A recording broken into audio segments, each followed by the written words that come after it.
All right, there we are. Got a few techno glitches this morning. Oh well. Welcome, those of you on YouTube and Facebook Live and Zoom, and those of you who braved the deluge to be here this morning. Thank you. And let's get started with our first two community songs. Here we go.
Let's work together.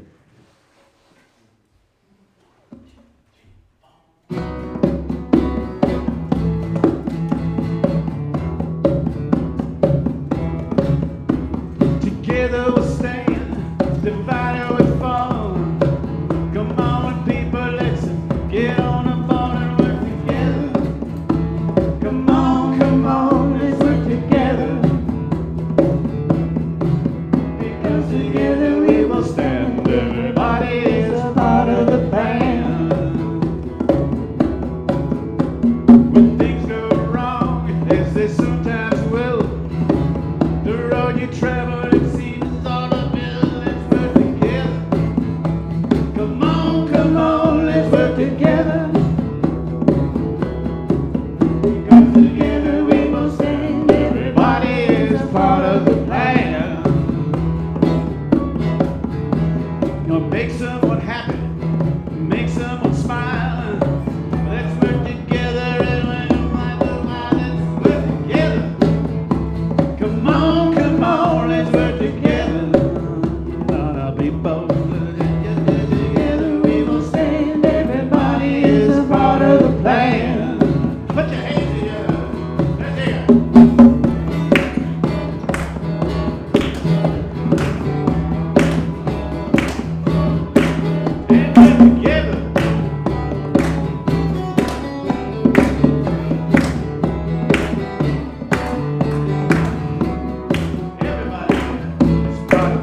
together we will stand. Everybody is part of the plan.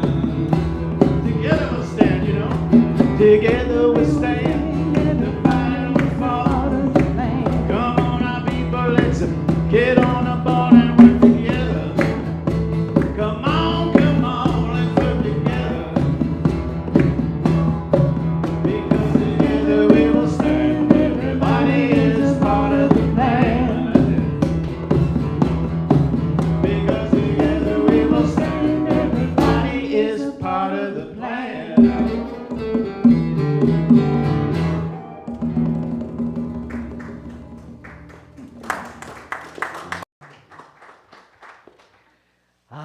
Good morning, good morning, good morning. It's good to be back with you. It's good to be rested.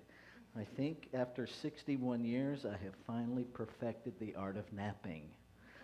It took a while. So my name is Reverend Rafe Ellis, and I am honored and privileged to be the senior minister here at Sierra Center for Spiritual Living. And I get to remind us of who we are.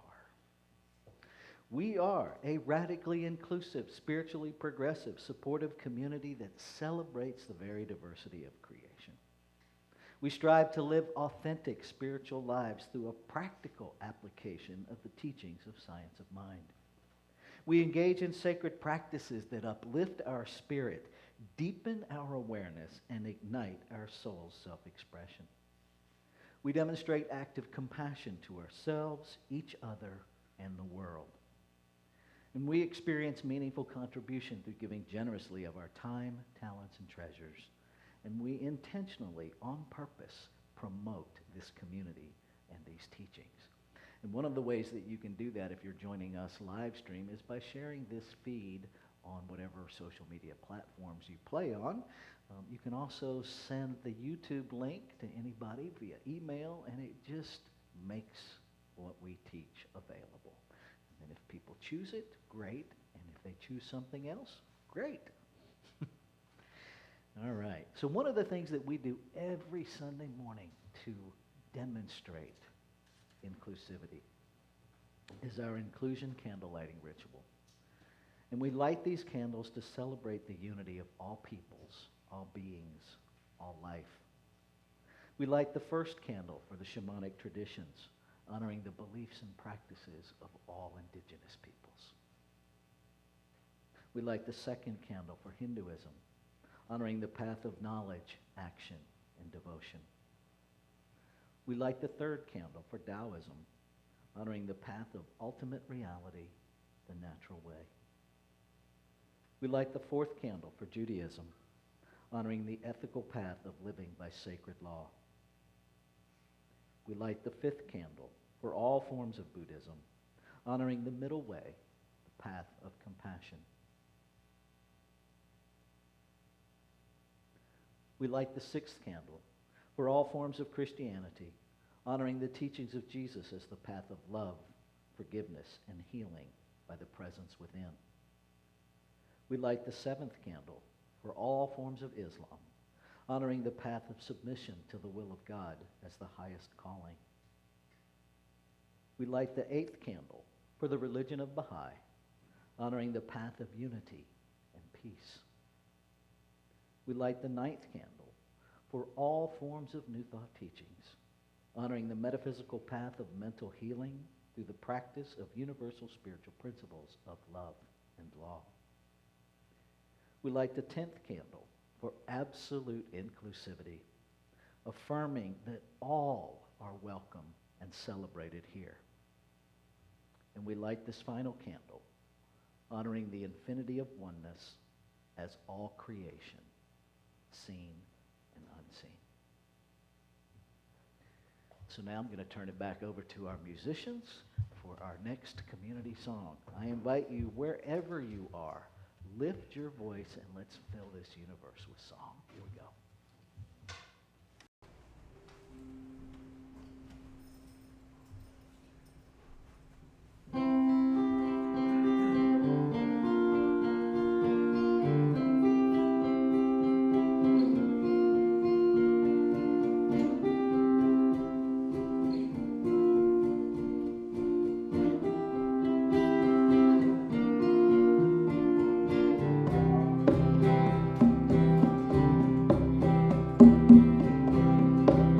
Love is but a song we sing, fears the way we die.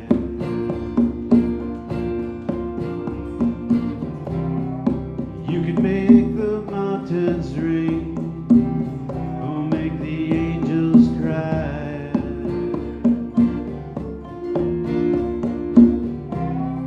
Though the bird is on the wing, and you may not know why.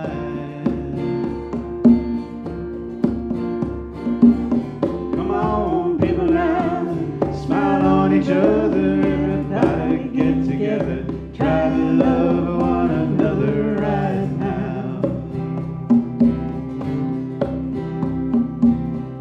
Some may come and some may go, we shall surely pass.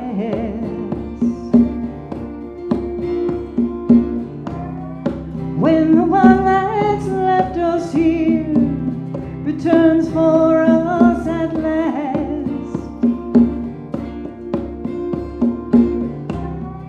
we are but a moment's sunlight fading in the grass. Come on, people now, smile on each other, everybody get together, try and love one another right now.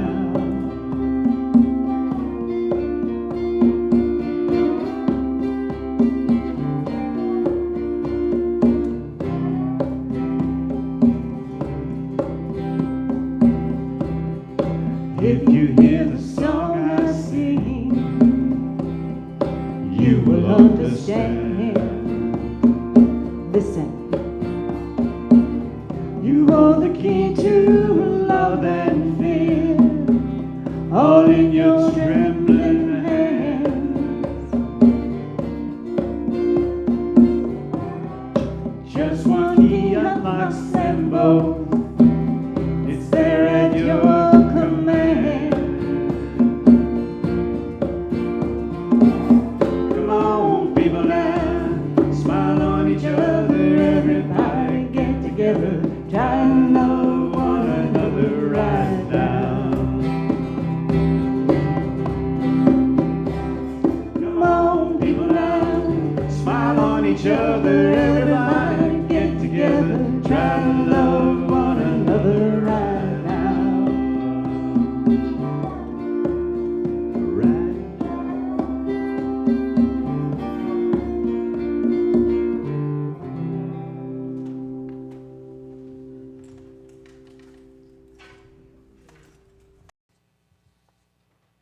Thank you, musicians.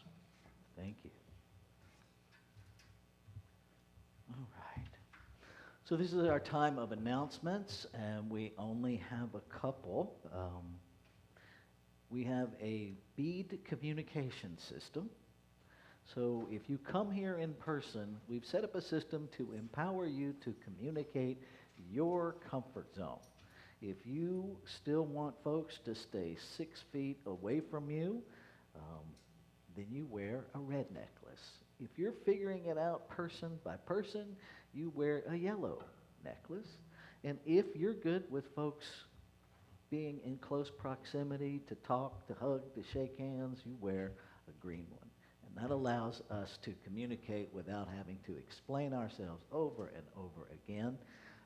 We are following the mask mandate of the local health authority, so we do ask folks to wear a mask while we're here in the building. And we also have little seat placards. So if you want to establish a comfort zone on either side of you, you can just pick up those little placards that says, please do not sit on this seat, and that gives you the space that you desire on either side of you. The other announcement that we have is related to, we've been doing a monthly Actualizing Wholeness discussion group, and we have canceled that for the rest of the year just because the holidays are coming up and we're going to be going into a lot of busyness, and then we will reevaluate first of the year. If folks still want to engage in that, we will reignite that. The only other announcement, which I don't have a slide for, it has come to my awareness that here in Nevada County, there is not a open support group for parents that are challenged with raising children that have identified mental health issues. And so we're going to create the space for parents to gather and give them some support in learning how to support one another. We are not doing group therapy. We are not mental health professionals, nor are we pretending to be. But what we do know is how to teach people how to build community. We know how to teach people to support one another in difficult times, and so more will be rolled out about that later this week. So if you know of anyone who is in that situation, or if you yourself is in that situation, stay tuned. We've got some help rolling out. Okay. So now we're going to shift to our inward shift. Our practitioner this morning, Deborah Ellis, is going to come speak to us about one of our community values, and then she will lead us into our meditation time and bring us out of that with our opening affirmative prayer, also known as spiritual mind treatment, and then lead us in reading our affirmation.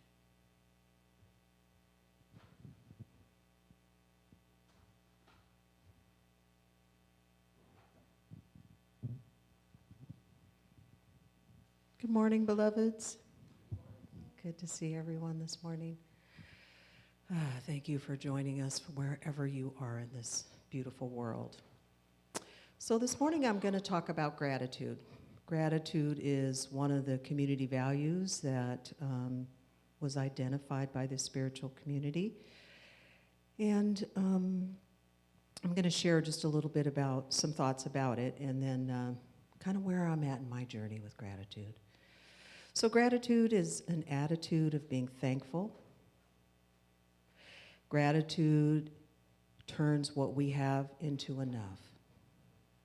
It's a powerful way to shift our energy and to change the way that we feel, especially when there's gratitude for infinite possibilities and that which we do not see in form. So my personal journey with gratitude at this time in my life has to do with believing in what I don't see made manifest in the conditions of the world. So in other words, it's not so much of a challenge to be thankful for what I see, what I hear, what I sense in my senses, right? You know, thankful for that nice warm bed and our clothes and our food and shelter and all of those things, which it's important to be thankful for all of those things. But what I'm reveling in now is my beliefs, and our beliefs are just repeated thoughts that we have, simply said. So those repeated thoughts that are now beliefs, and I don't see the form of what it is I'm believing, I'm beginning to ask myself, wow, what is it that I actually believe? Do I really believe in infinite possibilities? Do I really believe that all things are possible with love? Is that part of my belief system?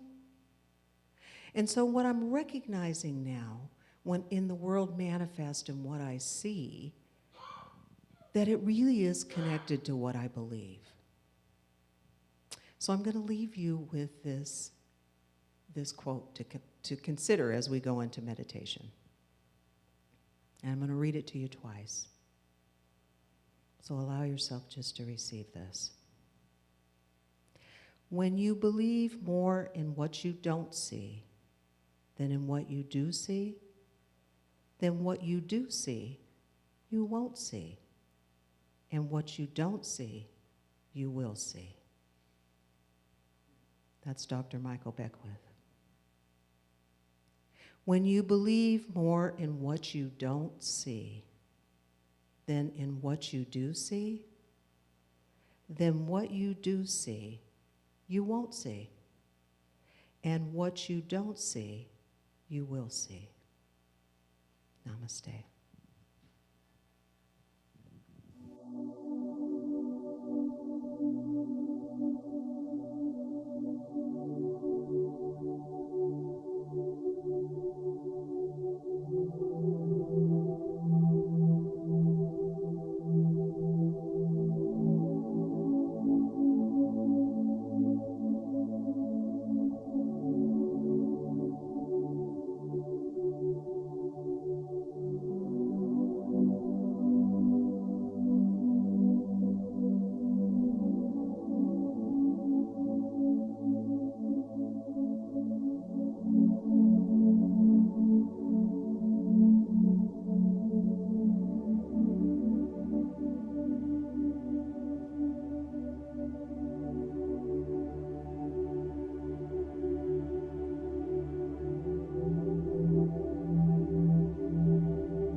Allowing your next breath to be a little bit deeper than the one before.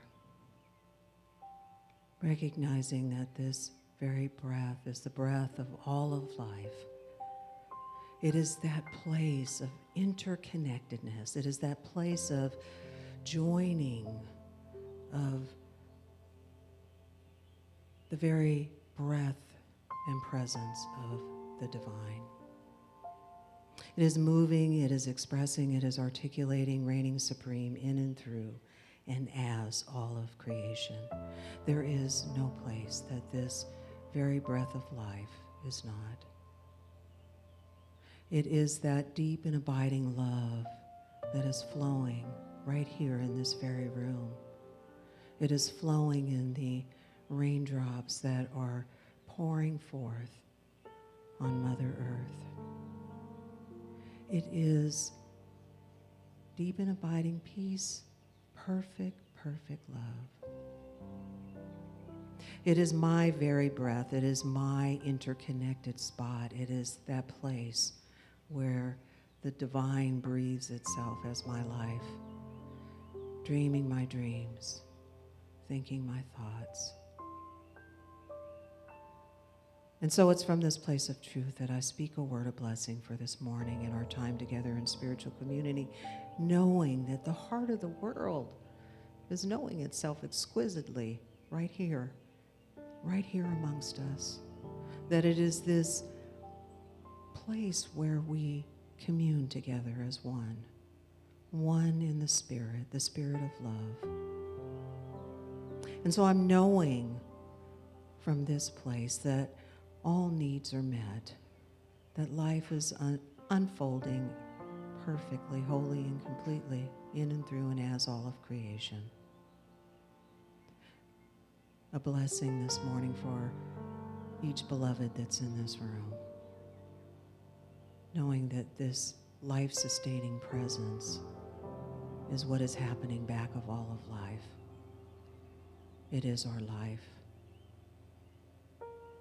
It is all there is, this love, this place of connection. And so I'm so grateful this morning, so thankful to be in spiritual community, to know this truth, knowing that there is so much more beyond the words I speak. Thankful, thankful. And so I simply now just anchor into this truth, allowing it to just have its way everywhere, in all ways. And I release now into that alchemy of love and law, that creative process that makes it so, that knowing with great confidence that all is well. And so it is. Blessings, blessings this morning. Welcome, everyone. So wherever you're tuning in from, we're so grateful that you're with us this morning. And thank you for being a part of this time together in spiritual communion. And my name is Deborah Ellis, and I'm privileged to be one of your licensed practitioners here at Sierra Center for Spiritual Living in service to this community and beyond. And what I'm going to do now is read our affirmation, and I'll read through it once, and then we can read it together. I am because we are. I am because we are. And so it is.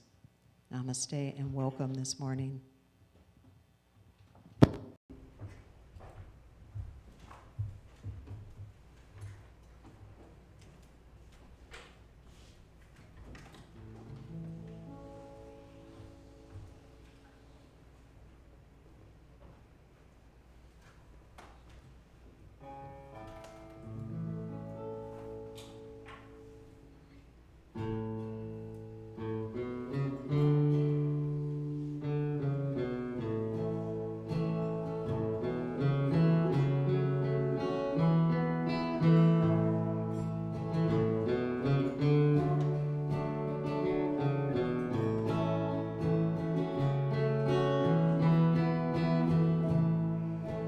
Sometimes in our life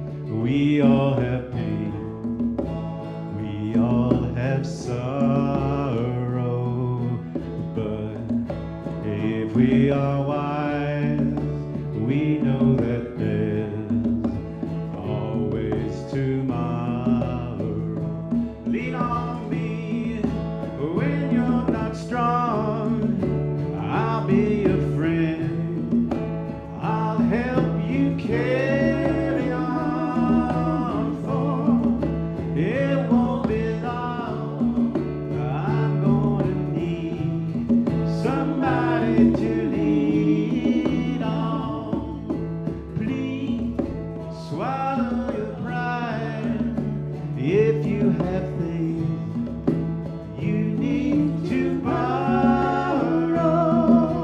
for no one can fill those of your needs that you won't let show. Only brother, if you need a hand, we all need somebody to lean on. I just might have a problem that you'll understand. We all need somebody to lean on. Lean on me when you're not strong. I'll be your friend. I'll help you carry on, for it won't be long, 'cause I'm gonna need somebody to lean on.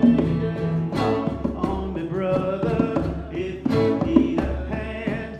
We all need somebody to lean on. I just might have a problem that you'll understand. We all need somebody to lean on. If there is a load you have to bear that you can't carry, I'm right up the road. I'll share your load if you just call me.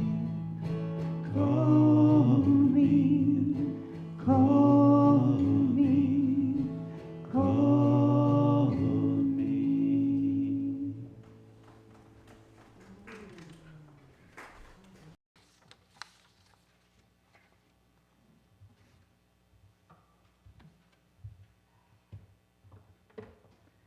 Good morning, good morning, good morning. Let's take a breath together.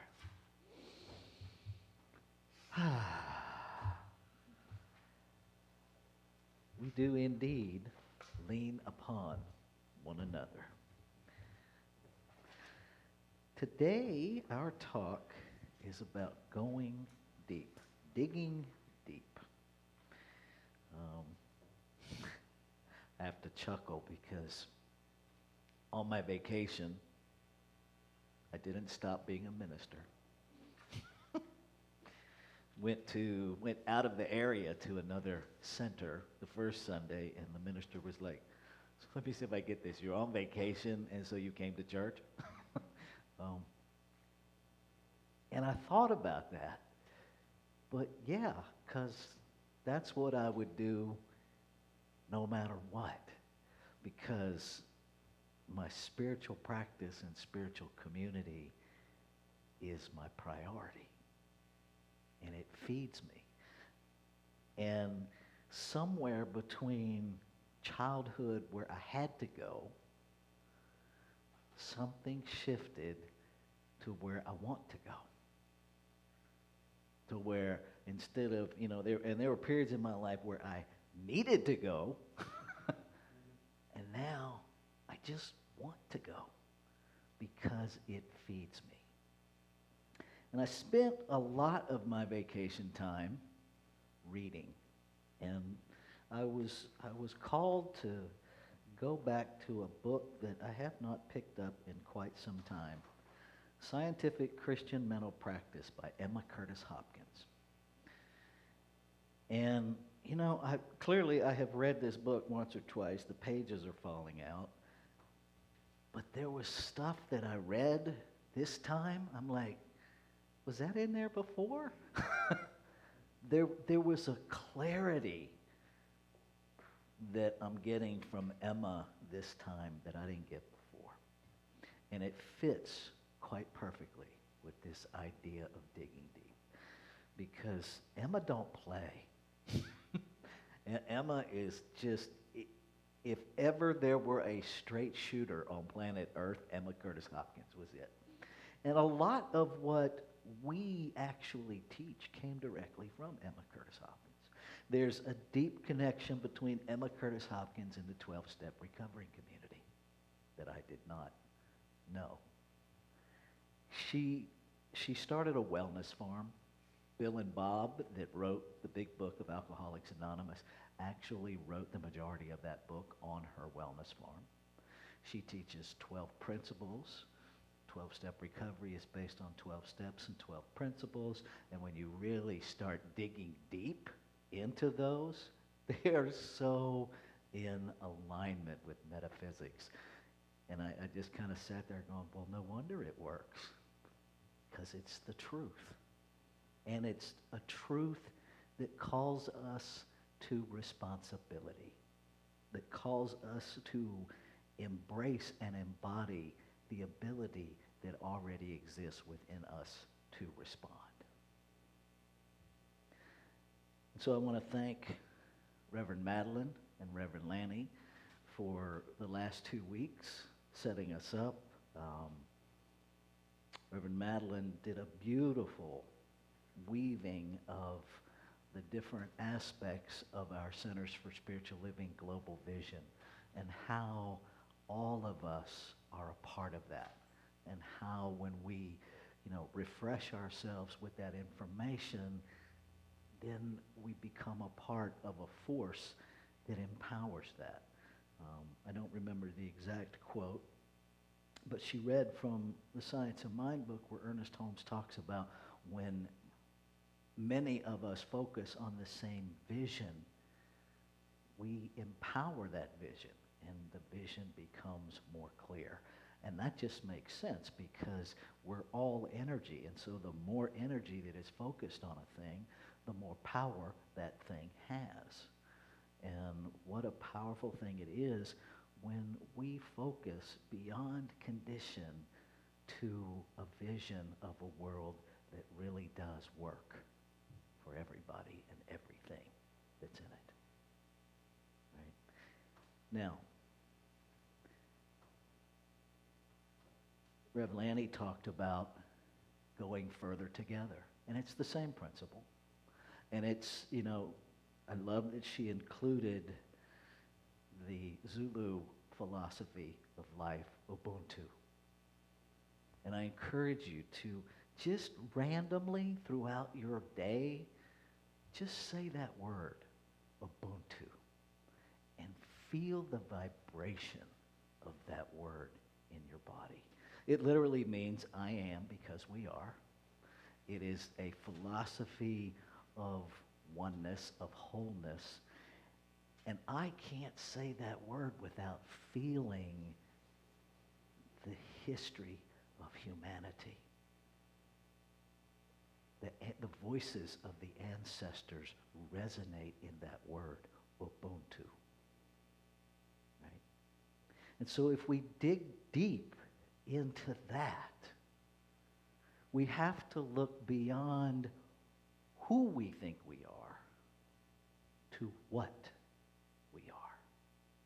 Who we think we are, who we think God is, the word who becomes a very slippery slope because it is so identified with conditions and identities of planet Earth. Who is an identity? It is a limited identity. It is that thing that, many of us, well, that's just who I am, right? And notice that we invoke that to argue for our limitations. That's just who I am, as some big universal defense of what? What are we defending? Versus when we know what we are, who we are is simply what is expressing individualized as us. And who we are becomes very fluid. One of the things that I now know we misquote Emma a lot about is this idea that God is my good and my good is my God. And she did indeed say that. But what she went on to explain is that all human beings are constantly searching for what they think is good. And where we put our focus becomes our God. Now that's very different than just a blanket, God is my good and my good is my God. She calls us to a place of responsibility, a place of ownership about what is your God? What is your good? And she calls us to really look at, is it in principle or is it in form? Because if my good is my bank account, if my good is the number in my bank account, then my God is the number in my bank account. And how limiting is that? She puts it so clearly. She articulates, make now the statement of good. The good I am seeking is my God is my life. The good I am seeking is my health. God is my health. The good I am seeking is my strength. God is my strength. The good I am seeking is my support. God is my support. The good I am seeking is my defense. God is my defense. Life is God. Truth is God. Love is God. God is substance. God is intelligent, omnipresent, omnipotent, omniscient. God is life, omnipresent, omnipotent, omniscient. God is truth, omnipresent, omnipotent, and omniscient.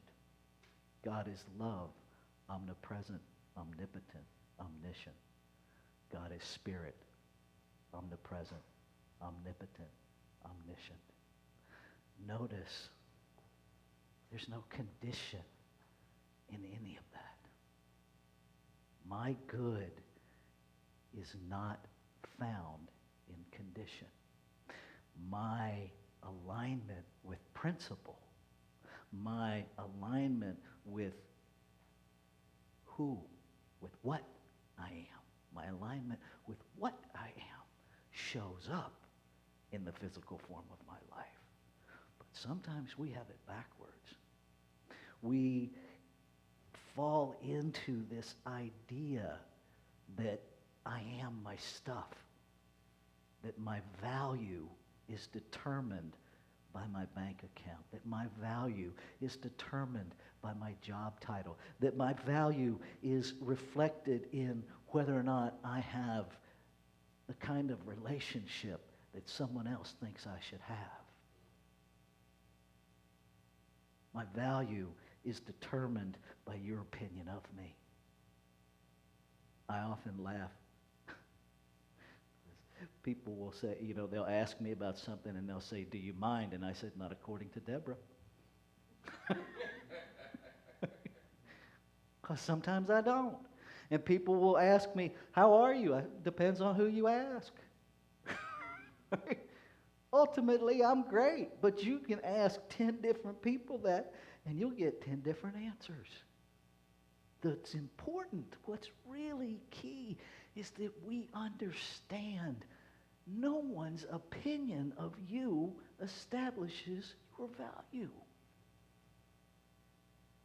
There's one value.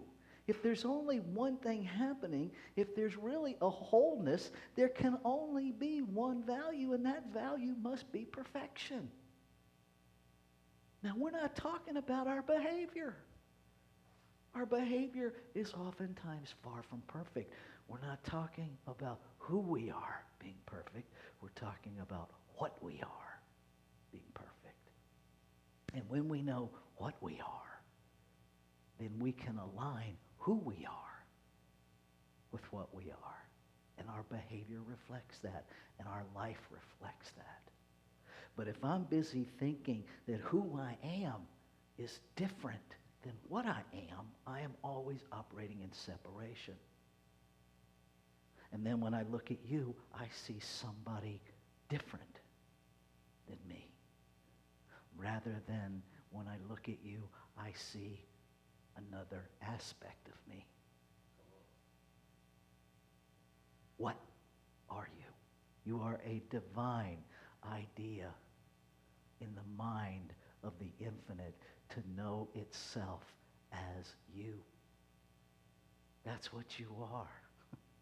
You are an idea. You are a desire in the heart of creation itself to experience itself as your life. How does infinite expand anything? It can only expand its experience. How does it do that? It creates in multiplicity. It creates in me as you, as us together as a new thing. And it expands its experience of its perfection as each of us. That's how perfect you are, beloved.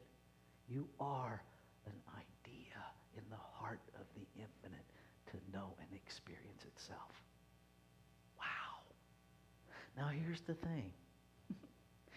We get lulled to sleep with who we are.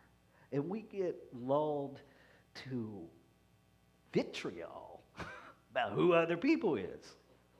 Right? Notice it's all quiet about who we are, but when we got something going on about who somebody else is, we get really loud. That's an interesting thing. Here's what Emma says about that. I actually wrote a little note here on the page that said mic drop. Because Emma says this. She's talking about how we lock into the ideas of absence, right? That there's only one thing happening here except all those people we don't like and all those behaviors we don't like. And she says, these are not innocent traits. They are the habits of thinking which belong to our manner of believing in the absence of a particular good. Take yourself in hand and looking up to the heaven, resolve to reason your special traits out of your life. We ain't special. We ain't unique. How do you have unique in one? There's only one. There is only one. So there can't be different one of a kinds in one. There's just one. And if we will dare to take ourselves to task, to stop being so amazingly special. Because if you'll notice, you only become special when you're comparing yourself to someone who's less special. You notice that? If you're going to be special and there's only one here, everybody else is the same special. Whether you believe it or not. Whether you acknowledge it or not, they still are. She goes on to talk about using denials to help us clear up. Because we can't say all those things that I read are truth and then have anything that's in opposition to that. Right? And so she doesn't talk about denying what's in the physical realm. She doesn't talk about denying bad behavior. She talks about denying cause, right? There is no evil. She doesn't say there's no evil behavior. She doesn't say people don't sometimes act evil. She says there is no evil. Because in pure love, there can't be, right? There is no absence of life, substance, or intelligence. There is nothing to hate. She doesn't say there's not hateful behavior. She says there's nothing to hate. There is no sin, sickness, or death. Now, she's not talking in the physical realm. In the physical realm, our bodies are temporal. She's talking about in that omnipresent, omniscient, omnipotent place. Right? What she's calling us to is what we are in God, in spirit. Whatever name works for you, there's no evil. There's no hate in God. There's no hate in love. There's no hate in truth.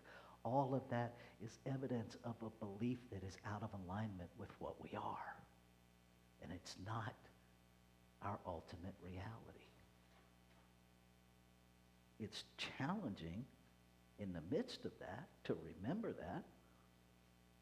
You know, when someone is writing articles in the newspaper in defense of American freedom for their right to lie about history, for their, someone, sent me an email the other day about an article that was in the paper that didn't, I think, this whole idea of playing with pronouns is a rape of the English language. Wowzer. No, actually, I don't. But it's that place where we're special, right? It's those places where we make our view the only view, where we act badly. And it doesn't just happen with people who want to oppress, right? There's a lot of social activism that I cannot be a part of because they're based in hate. I can't do it. Whose hate is more valid? No. Right? If we're going to come together, we have to be willing to come together. And that means, we can't eliminate supremacy by saying my view is the supreme one. My view is the right one. And yours is the wrong one. It's still the activity of supremacy. And it can't be accurate. Where is supremacy in one? Supremacy requires at least two. And it requires a higher and a lower. Even this whole idea of a higher consciousness, right? I challenge that. Because what's the lower consciousness? There's only one consciousness. What we're really talking about is our awareness of what we are. And if we will stop getting distracted by who we are, we'll know what we are. I'm going to wrap up with this. The words omnipresent, omnipotent, omniscient. If you break those words down, Om is the name of the infinite. Om is the I am. Ni literally means nothing. It is Latin for nothing, no thing. So literally, between God and presence, there is nothing. Between God and power, there is nothing. Between God and life science, there is nothing. It is only our manufactured ideas of separation that prevent us from being that. And so I encourage you this morning, take yourself to task. Take yourself to task. Get honest about all of those things that you think make you special. All of those things that you think make you different. All of the things that you cling to that set you apart. And let them go.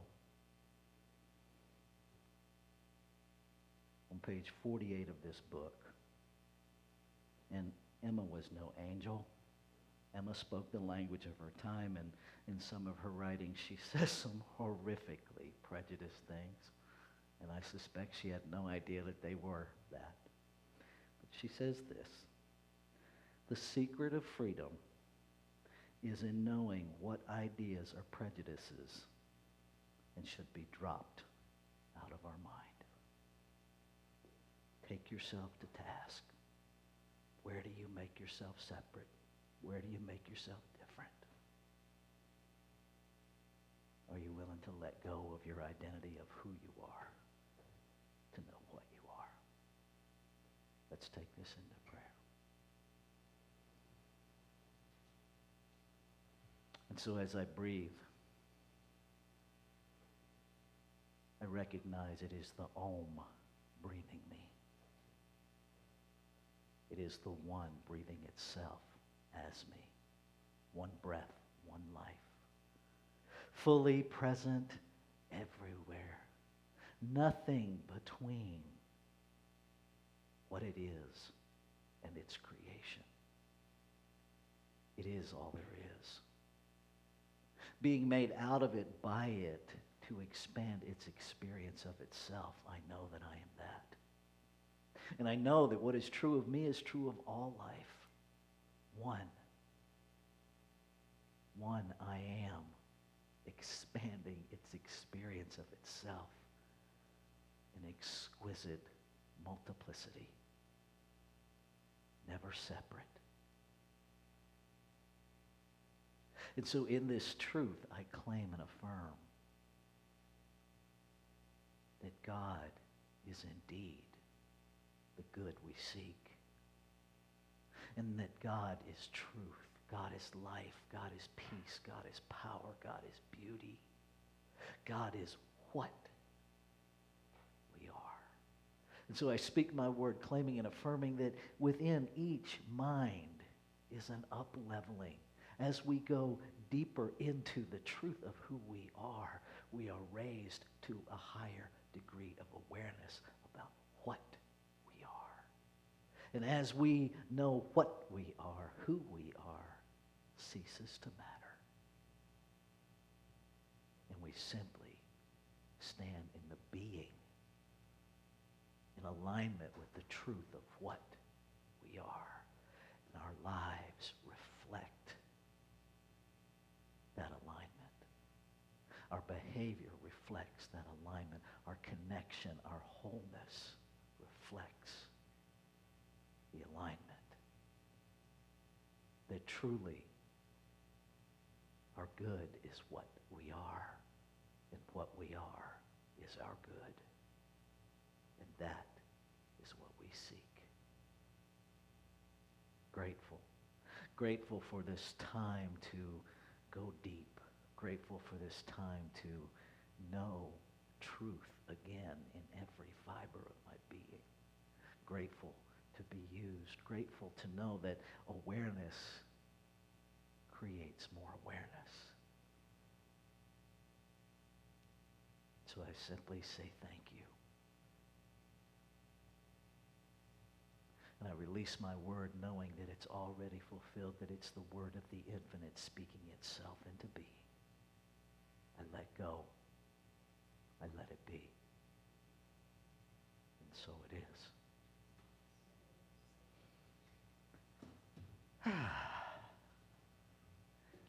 Yeah, I'm running a little over, but yeah, it's the first time back. Got to get back in the routine. Let's take a breath together.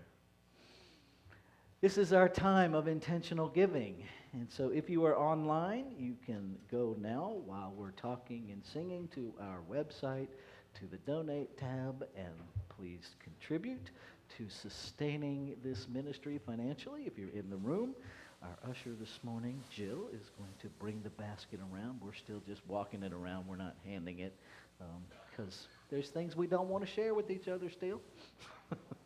So let's say our intentional giving affirmation together, shall we? I give this gift with love and joy from a consciousness of abundance. Divine love blesses and prospers all that I have, all that I give, and all that I receive. And so it is. Money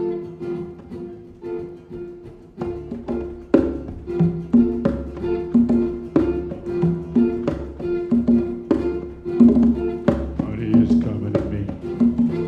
Money is coming to me. Money keeps coming to me. Money is coming to me.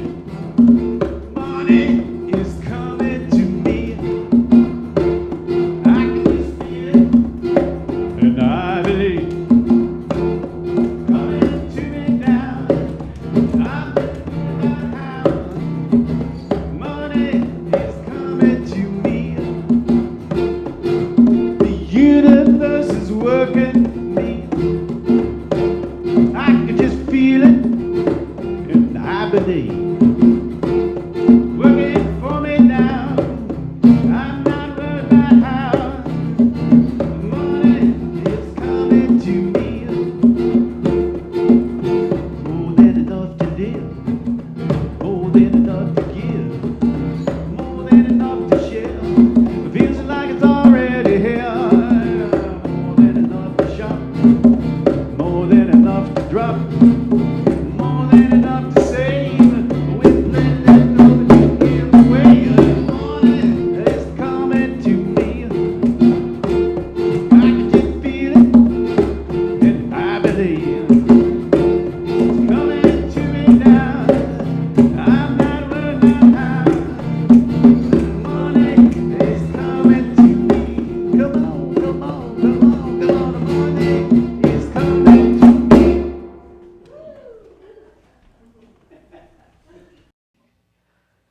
Ah,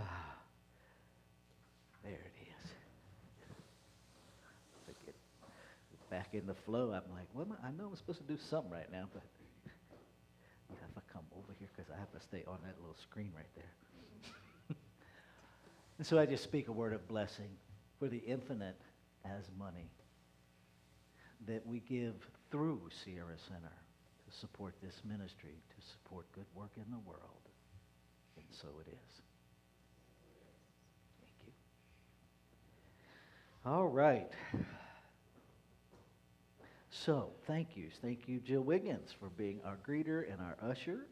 Thank you, Juanita, for holding the fort while I was on vacation and for being our wizard behind the screen. Thank you, thank you. Thank you, Deborah, for being our practitioner this morning. Thank you, musicians, for just anchoring us always in song. Thank you, Jeff. Thank you, Julie. And thank you, Beth. What a nice surprise to have you join us this morning. Girl's got pipes, I'm telling you. She makes me happy when I hear her sing. All right, so I'm going to invite you, if you're in the room, let's stand and let's do our benediction. If you're online, I invite you to stand up too, because engaging your body changes things. Something wonderful is happening as me right now.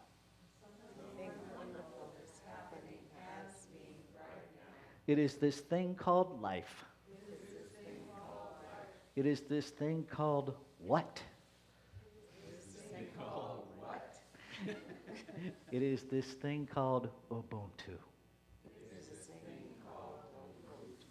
I know it. I feel it. I sense it.